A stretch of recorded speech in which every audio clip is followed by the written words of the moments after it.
nk'uko mumenyereye muri kumwe nanjye Fosette. Nagira ngo aka kanya tuganire ku nkuru iriho aka kanya iri trend. Hari umunyamakuru witwa Okimo, ni umunyamakuru wa Dynamic TV, akaba n'inshuti ya Kadosohoka ya Jihad. Akaba mu ijoro ryashize yaratezwe n'abantu bataramenyekana, ariko bikekwa ko cyangwa se biri kuvugwa ko ashobora kuba ari aba-YouTuber bashobora kuba bohereje abantu mu rwego rw'amashyari, kuko nk'ukuntu abisobanura nk'uko aka kanya tuvugana njyewe nicaye iwe mu rugo niho nkoreye iki kiganiro. Yavuye mu rugo mu masaa 4 n'igice, agiye kujya ku muhanda, agiye guhaha, yumvaga ko ashonje. Noneho ahantu acumbitse haba gate ebyiri, hari gate y'imbere yegeranye no ku nzu, ikaba n'indi gate yo hepfo. So rero yagiye gufungura ruguru, arafungura rwana n'urugi biranga. Muri uko kwanga rero ahita atekereza ko agomba guca kuri gate yo hepfo.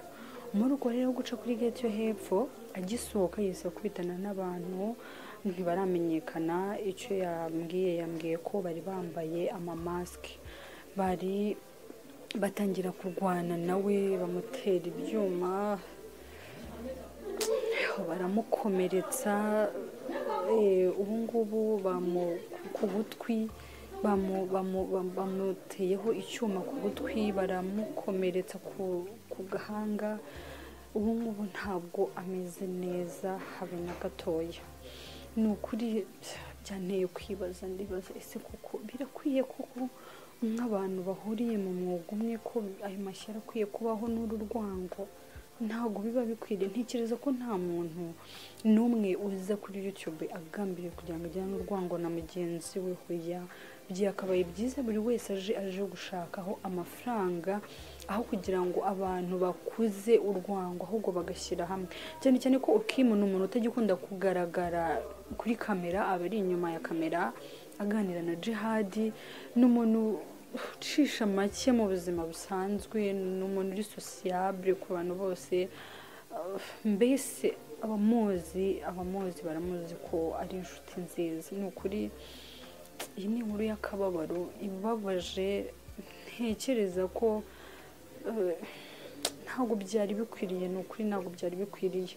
So rero muri iryo joro urumva yakomeje kugundagurana nabo, ariko ni ibintu mu by'ukuri yambwiye ati ni ibintu bitigeze bitwara n'iminota 5, kuko namubaje nti ese Okimo ko hano mbona hari abantu, kuki utigeze unatabaza? Arambwira ati ibi bintu ntibyigeze binatwara n'iminota 5, nta yari irimo.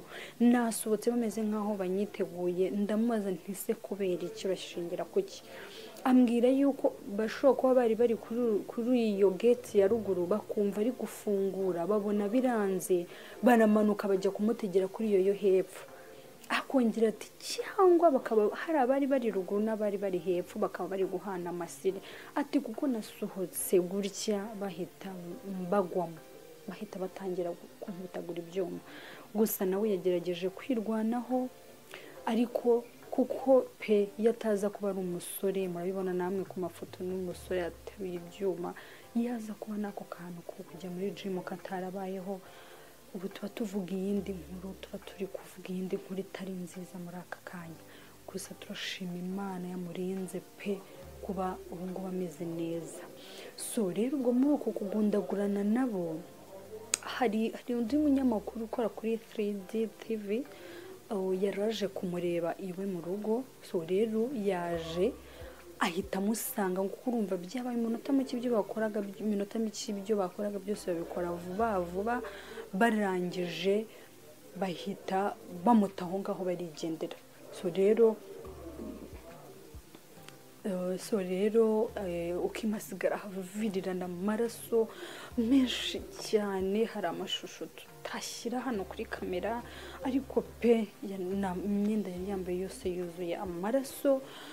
Nuko rero uwo muvunyi araza aramubona aramufata nyine urumva nawe muri ako kanya umuntu uri kuva amaraso ugerageza guhamagara abavandimwe be ubibonye wese hari n'abatekereje ko yapfuye kubera ukuntu yari ameze bahise bamujyana kwa muganga bagerageza kumwitaho ariko bakakanya afite ibikomere ku gutwi bagukase baciye ugutwi bamusatuye umutwe ariko hamwe n'Imana yabashije kuva aho hantu n'ukuri sibyo mbese n'Imana yatumye muvunyaza kuko yatazi ubu twari kuba turi kuvuga ibindi twari kuba turi kubara iyindi nkuru itari nziza ariko Imana ishimwe ko yamukijije twamusuye iwe mu rugo hari n'abandi ba YouTuber bandi bazwi hano baje kumureba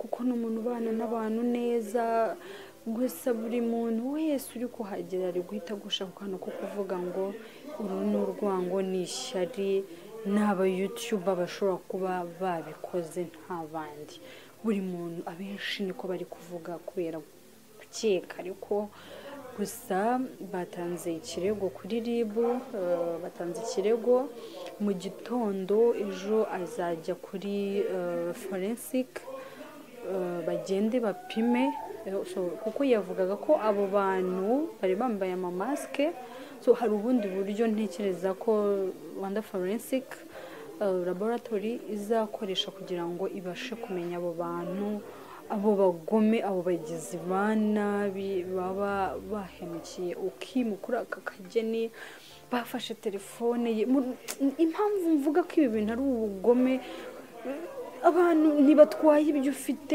bafashe telefone yiwe barayikubita kunuza barayimena ntago ari abajura bari bagambiriye kwiba oya n'abajura bari bagambiriye kwica ni ukuri n'abajura bagambiriye kwica ku mashusho murabibona ntabwo ukuntu yari ameze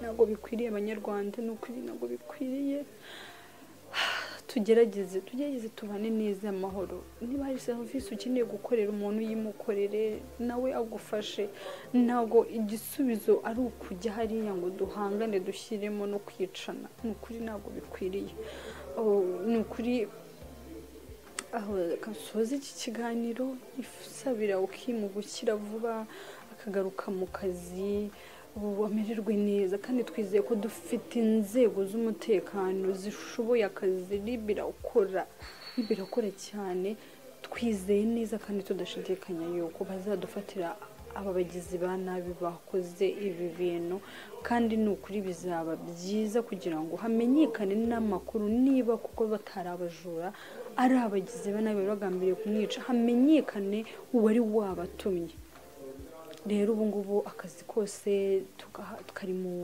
bugenzacyaha RIB ubu RIB niyo irimo irabikurikirana rero ubu natwe ni ugutegereza nituramuka tumenya andi makuru tuzayabagezaho tubabwira uko bimeze